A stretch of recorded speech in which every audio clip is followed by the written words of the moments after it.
In this video, I'm going to show you how to get free connects on Upwork. The first thing you want to do is you want to open up Upwork, go to the top right and select on your profile picture just like so. From here, go ahead and select on connects.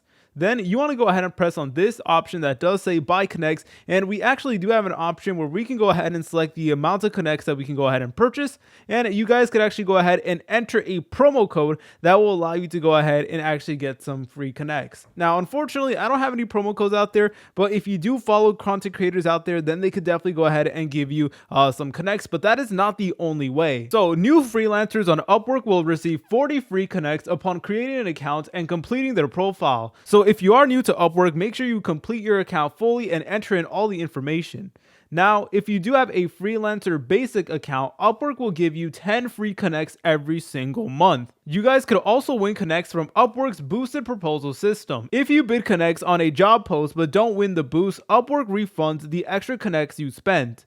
Next up, you could earn connects by getting Rising Talent status. So basically, new freelancers who qualify for Rising Talent receive 30 free connects. And also, if you do complete a Upwork skill certification, that is another way that you guys can go ahead and get free connects. So if you pass certain Upwork skill certifications, you can get free connects as a reward. And next up, we do have the referral program. If you refer a friend to Upwork and they earn their first $100, you will receive 30 free connects. So guys, there's a lot of great options over there. Please let me know if you have any questions in the comment section down below. If you guys found this video helpful, make sure to leave a like and subscribe. I'll see you in the next tutorial.